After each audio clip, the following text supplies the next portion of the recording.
Hello everyone and welcome back to my channel. So this is the third part of the topic King and Kingdom. तो इस part में हम discuss करने वाले हैं administration of the regional kingdoms from 700 to 1200। तो basically इसके last part में हमने डिस्कस किया था गुर्जारा प्रतिहारास के बारे में और राष्ट्रकूटा के बारे में। बेसिकली ये दो बहुत इंपॉर्टेंट किंगडम्स थे और डायनेस्टीज़ आप बोल सकते हो। ये दो ऐसे किंगडम्स और डायनेस्टीज़ थे जो कि इस चैप्टर के अकॉर्डिंग एंड इस चैप्टर के प्रेफरेंस में अकॉर्डिंग टू दिस चैप्टर बहुत इंपॉर्टेंट है। From the perspectives of this chapter बहुत इंपॉर्टेंट वो दो टॉपिक्स थे, हमने डिस्कस किया। अब इस पार्ट में हम administration of regional kingdoms discuss करेंगे। Then we will discuss about Mahmud of Ghazni, जो कि एक अफ़गानिस्तान के इन्वेडर थे। उन्होंने इंडिया विज़िट किया था। ऑल्सो द इकोनॉमी, मतलब वहाँ पर कैसा किस टाइप के वहाँ से जो लैंड रेवेन्यू और मेन सोर्स ऑफ रेवेन्यू और पैसा कहाँ से आता था उस टाइम पे, वो डिस्कस करेंगे। Also the battles of Prithviraj defeat, यानी कि क्यों and also the reasons for Prithviraj defeat, क्यों पृथ्वीराज डिफीट हो गए थे एंड हार गए थे वो बैटल ऑफ टेरेन में, right. So let's get started. So, these new kingdoms were marked by the rise of the Samantas, the warrior chiefs in different regions of subcontinent. Rulers subordinate to the king and were expected to provide military support during times of war. Basically, feudatory का मतलब क्या होता है? एक ऐसा person होता है जो कि लैंड को होल्ड करके रखता है किंग और जो फ्यूडरल सिस्टम होता है उसके अंडर, यानी कोई भी फ्यूडल सिस्टम है जिसके अंडर कोई लैंड है तो फ्यूडेटरी एक ऐसा पर्सन है जो उस लैंड की देखभाल करेगा एंड होल्ड करके रखेगा। सो वो फ्यूडेटरी रूलर्स थे, वो फ्यूडेटरीज थे और सबॉर्डिनेट थे किंग के, और वो एक्सपेक्ट करते थे किंग कि ये समानताज उनको मिलिट्री प्रोवाइड करेंगे वॉर के टाइम, लड़ाई के टाइम मिलिट्री की अगर नीड होगी तो वो प्रोवाइड कराएंगे। The king granted the samantas land from which they could collect taxes. तो किंग ने समानताज को, यानी कि उनके जो चीफ्स थे, सबॉर्डिनेट्स थे, उनको लैंड प्रोवाइड की थी, लैंड दी थी जिससे कि वो टैक्स कलेक्ट कर सकें। They were expected to maintain land house their house and armies with the taxes they collected. तो ये उनका एक्सपेक्टेशन थी उनसे कि वो जो थे हैं वो हाउस होल्ड्स को और आर्मीज़ को जितने भी टैक्सेस आते हैं वहाँ से उसे कलेक्ट करेंगे एंड अच्छे से उसको होल्ड करके रखेंगे। The king also give land grants to the Brahmins who did not have to pay taxes on these lands. तो उन्होंने ब्राह्मण्स को भी लैंड दी थी जिनको कोई भी किसी भी तरह का टैक्स नहीं पे करना पड़ता था उन लैंड के लिए। सम ऑफ द समांताज और मंडालिकाज become very powerful and founded independent kingdom for themselves like दंती दुर्गा। तो कुछ समानताज और मंडालिकाज जो थे वो बहुत ज़्यादा पावरफुल बन गए जब कभी भी उनके जो लॉर्ड थे और किंग थे वो कहीं और दूसरे बैटल्स में बिजी होते थे तो पीछे का जो एरिया होता था लैंड का वो समानताज अपने अंडर कर लेते थे और वहाँ के राजा बन जाते थे। बेसिकली वो अपना अलग ही किंगडम बना देते थे, जैसे कि एक एग्जाम्पल है दंती Durga. They also adopted granders title like Mahasamanta and Mahamandaleshwara, the great lord of circle और region। बेसिकली उन्होंने अपने आप को एक टाइटल भी दे दिया था, जैसे कि महासमांता यानी कि किंग्स ऑफ समांथा, या फिर मंडलेश्वरा यानी कि जो पर्टिकुलर सर्कल है, एरिया है और रीजन है उसका great Lord. The king's position remained powerful. His prestige dependent on his success in wars and the size of his kingdom. अब बेसिकली जो किंग की पोजीशन थी वो तो वहीं रहेगी, वो तो किंग से हटेगा नहीं, तो उसकी पोजीशन अभी भी पावरफुल ही रही जब तक समांताज ने अपना लैंड लेते गए और उनकी जो प्रेस्टाइज डिपेंडेंट थी वो उनके सक्सेस पे डिपेंड करती थी, जो कि वॉर्स में अगर वो उन्होंने सक्सेस हासिल की तो, और उनके किंगडम के साइज पे भी। Usually the king was succeeded by the eldest son but there were cases of coups organized by other family members. अब बेसिकली यहाँ पे ये बताया जा रहा है कि जो यूजुअली किंग का जो फिर आगे अगर मान लो किंग अगर मर गया, द राजा की डेथ हो गई, तो आगे कौन लीड करेगा किंगडम को? तो यूजुअली जो किंग का सबसे बड़ा बेटा होता था वो नेक्स्ट अपकमिंग किंग बनता था। बट क्या हुआ, वहाँ पे काफ़ी सारे केसेस ऑफ कूप्स आ गई। कूप्स यानी कि a sudden take over of leadership और पावर, यानी कि बहुत सारे ऐसी सिचुएशन आ गई जहाँ पर कोई और किसी और ने लीडरशिप ले ली या फिर पावर ले ली किंग के पोजीशन पर, रैदर देन कि उसके बेटे बड़ी बेटे को लेनी थी, बट उसकी जगह पर कोई और आ गया। So the king often displayed their status or power by adopting very high sounding titles like Maharaja Dhiraja यानी कि Kings of Kings and Tribhuvana Chakravartin lord of three worlds. Basically फिर किंग ने क्या किया, अपने स्टेटस और पावर को अडॉप्ट किया, बहुत ही अपने स्टेटस और पावर को इम्प्रूव किया, अपने साउंडिंग्स को टाइटल भी दिया, जैसे कि महाराजा धीराजा जो कि किंग ऑफ किंग होता है। ऑल्सो द लैंड त्रिभुवाना चक्रवर्तिन यानी कि तीनों दुनिया का, तीनों वर्ल्ड का राजा। The sources of such information are the Prashastis. Prashasti contain details of the lives of the rulers and their forefathers. Basically अब ये जो information हमें कहाँ से मिली, इसका सोर्स था प्रशस्ति। प्रशस्ति एक ऐसा वर्ड है संस्कृत का जिसका मतलब होता है इन प्रेज ऑफ किंग। वो एक किताबों में लिखी जाती है प्रशस्ति, और जो किंग होता है उनकी बहुत सारी तारीफ़ें एंड अच्छी बातें लिखी जाती हैं। बहुत ही ऐसा नहीं होता कि सब अच्छी बातें, बट या जो मैक्सिमम नेगेटिव चीज़ें होती हैं वो नहीं लिखी जाती हैं। ऑफ कोर्स अब राजा के मन में हमें अच्छा बनना है, राजा के सामने इमेज बनानी है, तो उसके बारे में अच्छा अच्छा लिखना पड़ेगा, तो प्रशस्ति वो कहलाती है। Some information in these prashastis may not be actually true because they were written in the way rulers wanted to depict themselves. अब ऐसा नहीं हो सकता कि जो प्रशस्ति में लिखा है वो सब सही है, बिकॉज जो राजा है वो अपने लिए अच्छा ही तो लिखवाएगा, अपने लिए कुछ नेगेटिव तो लिखवाएगा ही नहीं। तो उनके मन में जो आता था कि हाँ राजा बहुत ज़्यादा अच्छा है, even though if he is not very nice and kind hearted, but उन्होंने प्रशस्ति में लिखवा दिया कि he is very kind and soft hearted. तो ऐसा नहीं होगा कि प्रशस्ति में सारी चीज़ें सही ही हैं। So Prashastis almost always praise the actions of the rulers, as I said. They were written usually by Brahmins who were given land grants as reward. और प्रशस्ति लिखने के लिए जो ब्राह्मण्स थे वो लिखते थे, और सारी तारीफ़ें लिखने के लिए लॉर्ड उन्हें तोहफे के तौर में, गिफ्ट के तौर में लैंड देता था। So the Raja Tarangini River of King is a historical chronicle of early India written in Sanskrit verse by the Kashmiri Brahmin Kalhana in 1148। तो एक राजा तारांगिनी जो कि रिवर ऑफ किंग है, ये एक हिस्टोरिकल क्रोनिकल हैं अर्ली इंडिया के। इन्होंने संस्कृत में मतलब ये बेसिकली एक उसकी बात हो रही है, टाइप ऑफ अ बुक या फिर एक आर्टिकल, जो कि जिसका ना ये एक हिस्टोरिकल क्रोनिकल है अर्ली इंडिया का, जो कि संस्कृत में लिखा गया है। और ये किसने लिखा है? कश्मीरी ब्राह्मण कल्हाना ने, वो भी 1148 में। It is often critical about the Kashmiri rulers and their policies. तो बेसिकली एक प्रशस्ति टाइप ही है, इसमें कश्मीरी रूलर्स की बहुत सारी तारीफ़ें एंड अच्छी अच्छी बातें लिखी हुई हैं। It covers the entire span of history in the Kashmir region from the early times to the date of its composition.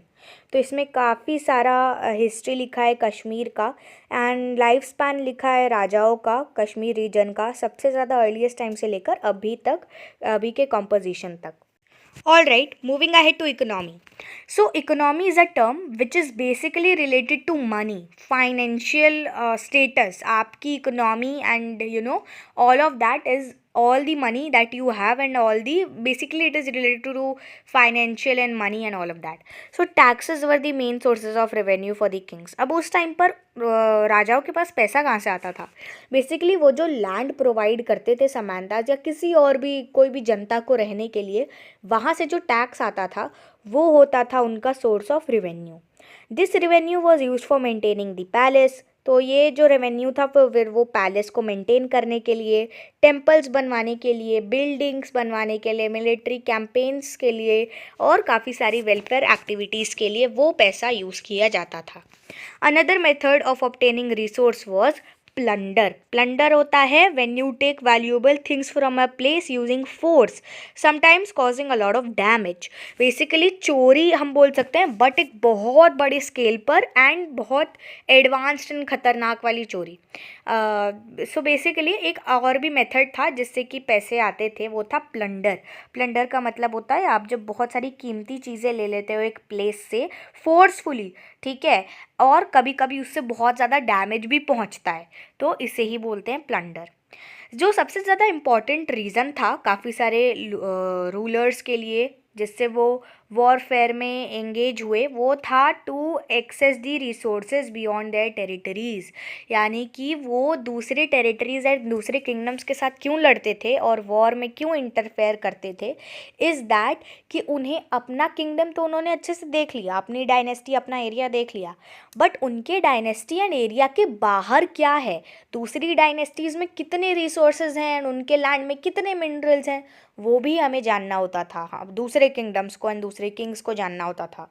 तो वो दूसरे किंगडम्स और टेरिटरीज पे अटैक करते थे एंड देन क्या होता था, अगर उन्होंने वो कॉन्क्वर कर लिया, उसे डिफीट कर लिया तो ठीक है, नहीं तो वो खुद डिफीट हो जाते थे। तो ये मेन रीज़न था जिससे कि रूलर्स वॉर में इंटरफेयर करते थे। Temples built by the medieval rulers all were symbols of their power, wealth and fortune. अब काफ़ी सारे मंदिर भी थे जो कि मिडिवल रूलर्स के द्वारा बनवाए गए थे, वो भी एक पावर का सिंबल थे, हेल्थ के और फॉर्च्यून के थे। टेम्पल का मतलब हर बार यही नहीं होता कि वो भगवान का घर है और उसमें भगवान है, वो कुछ सिंबलाइज भी करता है, जैसे कि उस टाइम के राजाओं की पावर, उनके पास कितना पैसा था, कितना फॉर्च्यून, कितना मनी, क्या उनकी लाइफस्टाइल थी, ये भी मंदिरों के काफ़ी सारे मंदिरों के वॉल्स पे डिपिक्ट किया जाता है by painting. So, kings often looted and plundered each other's temples in order to establish supremacy and acquire wealth. वही मैं बोल रही हूँ कि काफ़ी सारे राजा ऐसे भी थे कि जो दूसरे राजाओं के मंदिरों को लूटते थे एंड दीवारों पर काफ़ी सारे ऐसे राजा होते थे तो जो कि मंदिर बनवाते थे एंड अपने उस मंदिर के दीवार पर अपने स्टैचूज़ बनवाते थे सोने के, हीरे के एंड ऑल ऑफ दैट। तो दूसरे राजा आते थे, दूसरे किंगडम के लोग, एंड वो मंदिर तोड़कर दीवारों में से वो लूटते थे सारा सोना, चांदी, हीरा, सारे मिनरल्स वो ऐसे खींचते थे एंड मतलब उसे दीवार से अलग तोड़ तोड़ कर ले जाते थे, जिससे कि काफ़ी सारे मंदिरों की एंड बिल्डिंग्स की डिस्ट्रक्शन भी हो जाती थी। तो यही प्लंडर का मतलब है कि ऐसे ही डिस्ट्रक्शन पहुंचता था, डैमेज होता था बिल्डिंग्स को, समटाइम्स लोगों को भी डैमेज होता था। So the wealth of temples and temple towns soon began to attract foreign invaders such as Mahmud of Ghazni.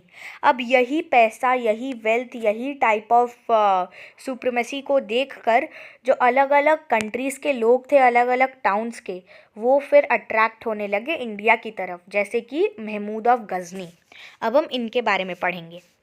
So, Mahmud of Ghazni was the ruler of Ghazni in Afghanistan from 997 to 1030. He had no interest in creating an empire in India. However, he needed resources to defend his own kingdom in Central Asia. अब Mahmood of Ghazni एक गज़नी के ruler थे अफ़गानिस्तान के 997 से 1030 तक, but उनका कोई interest नहीं था इंडिया में रूल करने का, इंडिया में एम्पायर बनाने का। बट कैसे भी क्या हुआ कि उन्हें सेंट्रल एशिया में जो उनका किंगडम था उसे डिफेंड करने के लिए और भी ज़्यादा पावरफुल बनाने के लिए रिसोर्सेज चाहिए थे, और इंडिया को तो हम वैसे ही पुराने ज़माने में सोने की चिड़िया बोलते थे, राइट। सो इसीलिए वो इंडिया आए। अब between 1027 CE, Mahmud of Ghazni attacked India 17 times, targeting rich towns and temples such as Mathura, Kannauj, Thaneshwar, Nagarkot and Somnath. तो इन 27 सालों में जो महमूद ऑफ गज़नी थे उन्होंने 17 बार इंडिया को अटैक किया और मेनली ऐसे सिटीज़ पर उन्होंने ध्यान दिया जो कि ऑलरेडी रिच हैं, जैसे कि मथुरा उस टाइम पे, कन्नौज, थानेश्वर, नगरकोट और सोमनाथ, ये जो सिटीज़ थे, ये शहर और ये जो एरिया थे, ये टाउन्स बहुत ही ज़्यादा रिच थे। उनकी मिनरल्स एंड ज़मीन में नीचे इतनी सॉइल में मिनरल्स इतने पाए जाते थे कि वो इतने ज़्यादा रिच टाउन थे उस टाइम पर। सो उन्होंने 17 बार अटैक किया इंडिया पर एंड सब लूट कर ले गए। Mahmud of Ghazni seize the wealth from the temples, destroying many of them in process. Along with wealth he also carried away learned man and skilled artist. तो बेसिकली महमूद ऑफ गजनी ने इंडिया को काफ़ी बार सीज़ किया, काफ़ी सारे पार्ट्स में मंदिरों को तोड़ा, वहाँ से जितने मिनरल थे सारे ले गए एंड जितना लूट सकते थे उन्होंने लूटा। सो यही बताया गया यहाँ पर। He used his wealth and skill of these artisans to build places, mosque and colleges in Ghazni. फिर वो यहाँ के लोगों के पास आए, उन्होंने देखा कि यहाँ के कारीगर कैसा काम करते हैं, यहाँ पे कैसे मंदिर बनाए जाते हैं, कितनी अच्छी से यहाँ पे काम एंड डिज़ाइन एंड एक एक फिनिशिंग के साथ काम होता है एंड स्किल्स यहाँ पे कितनी अच्छी है, pottery, architecture and all of that, sculptures कितने अच्छे हैं यहाँ पे। तो फिर वहाँ से उन्होंने स्किल सीखी। फिर वो गज़नी गए और उन्होंने गज़नी में काफ़ी सारी प्लेसेस बनवाई, मॉस्क, कॉलेजेस बनवाए, राइट। सो ये सब हुआ। So, A1 Biruni and Firdausi were two famous scholars of his court. तो महमूद ऑफ गज़नी के स्कॉलर के कोर्ट में दो बहुत फेमस स्कॉलर थे जो कि थे A1 बैरूनी और फिरदौसी ने शाहनामा लिखी थी जो कि हिस्ट्री ऑफ पर्शिया के बारे में थी, from the time of legendary king जैसे कि अफराशियाबी। फिरदौसी ने ईओलॉजी लिखी थी महमूद ऑफ गज़नी की। ईओलॉजी क्या होती है? ईओलॉजी का मतलब होता है जैसे कि हम किसी के बारे में नहीं लिखते हैं बहुत ज़्यादा एंड उसे डिस्क्राइब करते हैं। सो एक स्पीच या फिर एक पीस ऑफ राइटिंग है जब आप किसी के बारे में बहुत ज़्यादा प्रेज एंड काफ़ी अच्छी अच्छी बातें लिखते हो, ये भी प्रशस्ति की तरह है। तो उन्होंने ईओलॉजी लिखी थी महमूद ऑफ गज़नी की। किसने? फिरदौसी ने। तो फिर एंड महमूद डाइड इन 1030। तो ये फिर इतने साल मर गए एंड उनकी जो एम्पायर थी वो बहुत जल्दी कोलैप्स हो गई, यानी ख़त्म हो गई उनके डेथ के बाद। His attacks resulted in the Turks becoming aware of the way to enter India from the north west। अब क्योंकि उन्होंने काफ़ी बार अटैक कर दिया था इंडिया को नॉर्थ वेस्ट से एंड 17 बार आ चुके थे, तो जो टर्किश थे उनको भी पता चल गया था कि इंडिया में कहाँ से एंटर करना है। तो उन्हें पता चल गया था कि इंडिया में नॉर्थ वेस्ट से एंटर करना है। India face the next wave of Turkish invasions 150 years after Mahmud of Ghazni's death, and these raids were led by Mohammad Ghori. तो इंडिया ने फिर आगे के 150 साल तक ये टर्किश इन्वेजन्स को फेस किया। इतने लोग आए, सब लूट के चले गए। पहले महमूद ऑफ गज़नी, फिर उन्होंने रास्ता दे दिया टर्किश को, वो भी आए। फिर उसके बाद ये जो टर्किश को लेड किया था मोहम्मद घोरी ने। अब ये मोहम्मद घोरी कौन है, इनके बारे में फटाफट पढ़ लेते हैं। सो सुल्तान शाहबुद्दीन मोहम्मद घोरी वॉज द रूलर ऑफ घोर। ये एक घोर के रूलर थे, इसीलिए उन्हें मोहम्मद घोरी कहा जाता है। घोर क्या है? अभी के अफ़गानिस्तान में एक डिस्ट्रिक्ट है। He is mostly known as Mohammad Ghori और मोहम्मद ऑफ घोर एंड इन्हें राजा और थ्रोन पे ये कब आए थे? 1173 में। तो ये चाहते थे कि ये एक बहुत बड़ी एम्पायर बनाए नॉर्थ इंडिया में, और ये इन्होंने मुल्तान और उच्च को पंजाब में, ये कुछ जगह थी उस टाइम पे, उन्हें कवर भी किया। और फिर बाद में कॉन्फ्लिक्ट्स में इन्वॉल्व हो गए और देन इन्होंने काफ़ी सारी लड़ाई लड़ी रूलर ऑफ दिल्ली के एंड अजमेर के साथ। तो वो थे पृथ्वीराज III और Prithviraj Chauhan. Now in the next video we will discuss about battles of Tarain, जो कि बहुत इंपॉर्टेंट टॉपिक है एंड क्या रीज़न था पृथ्वीराज के हार का क्या रीज़न था, and also the Chola kingdom, जो कि बहुत इंपॉर्टेंट है from the perspective of this chapter. So yeah, we will meet again in the next video. Till then, take care, bye bye, and thanks for watching.